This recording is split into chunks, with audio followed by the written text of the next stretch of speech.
Increase your income. Increase your income. That's the message of the day. How to increase your income. Boy, we get so wound up over how much we make, how much we keep, how much we spend, and rightfully so. But we always need to be working on that top line.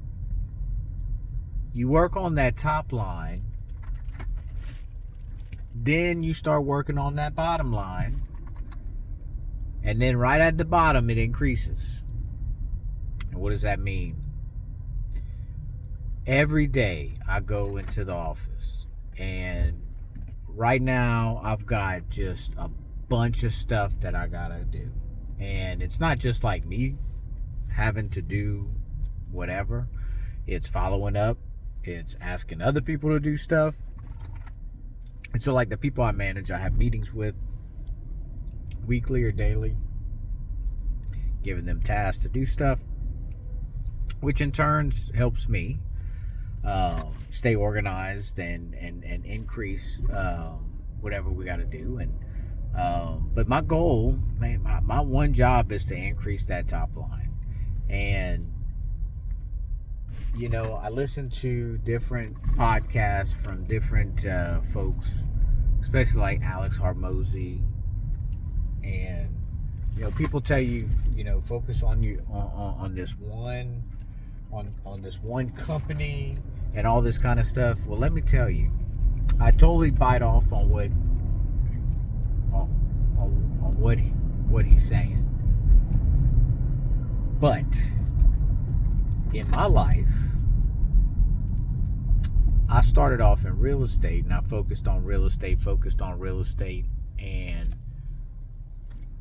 real estate, I didn't do a good job in, you know.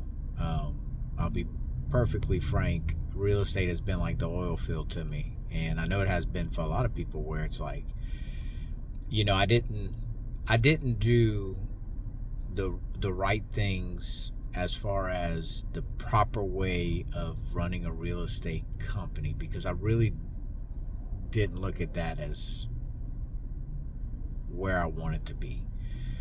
To really do well in real estate, you have to be a realtor. You either be a realtor or a wholesaler, and that way you can get access to properties that are cheaper. Then you need a fix and flip, and then you need to over time start investing.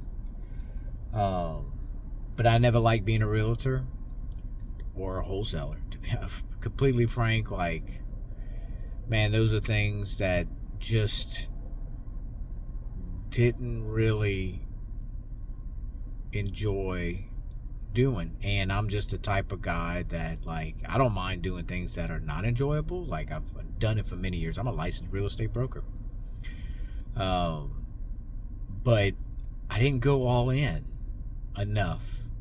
I went all in fix and flipping, and that has proven to be not a good decision in the year 2024 and 2025, when the economy is falling out from underneath you, and you're sitting there having to bring money to the closing table.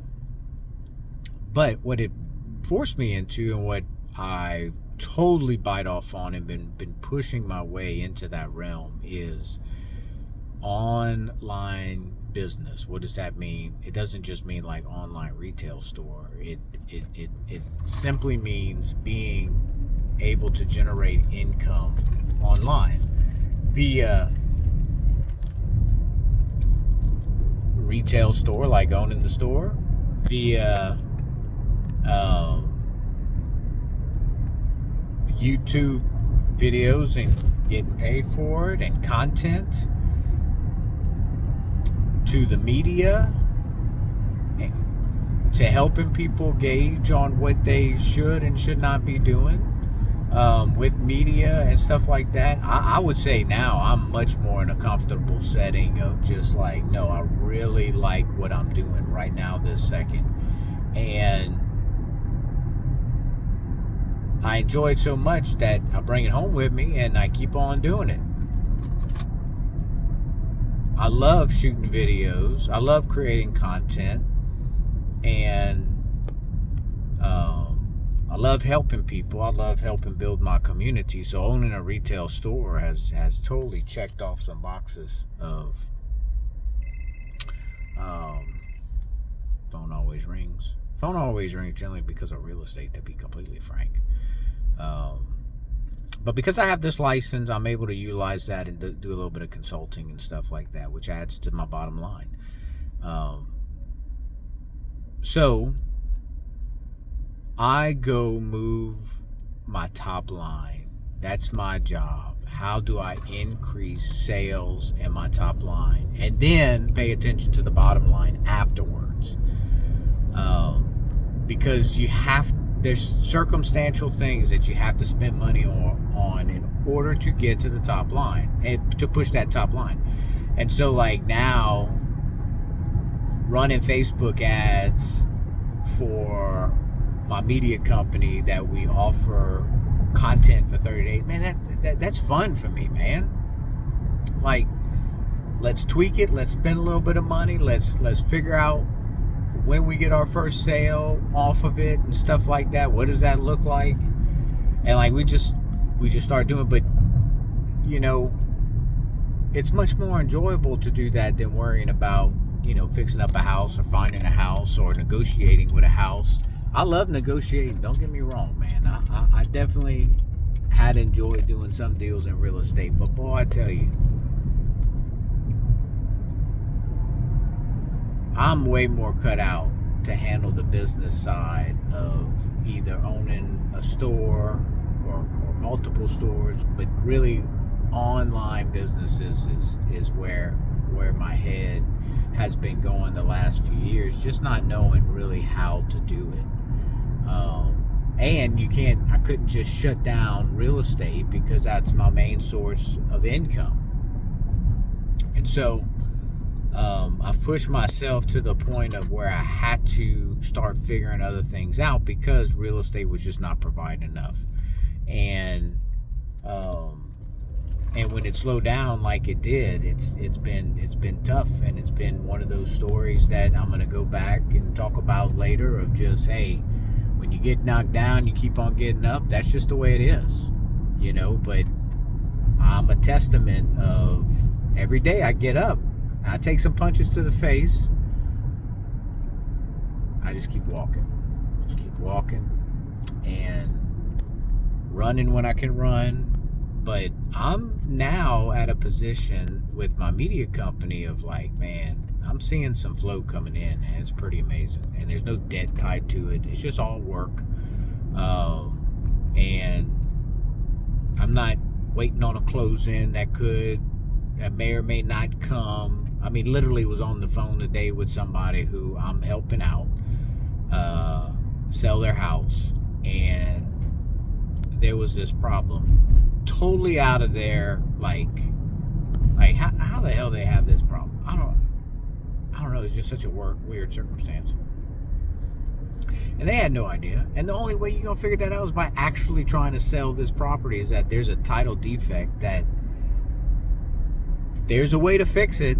It's just mind-numbing to wrap your mind around it. Now, it makes me smarter, sure. It's a residential piece of property that I'm hardly making any money off of. Like, why the hell am I even worried about this? You know? And I'm more worried for them because they really want to sell, need to sell, and all that other stuff. You know, so it brings heartache, and it's like, man, it's just not fun. And I don't look for fun. I know that most of the money is made in the not fun, but like, I like being at my office. I don't really like running the roads, you know? So, how to increase your income? Well, I'm watching my income increase because I'm falling in line with the things that I've been set out to do, that I've been wanting to do. And I'm not going to call it manifestation. I'm going to call it just, I've been focused in on doing this. And so it's true. Yeah, you focus in, you get what you focus in on. And the good and the bad, okay? And so, long story short, create your plan, go after it every day, and one day we'll be at the top together. Who can outlast the problems? Who can outlast the losses? Who can outlast the lack of resources? I don't know.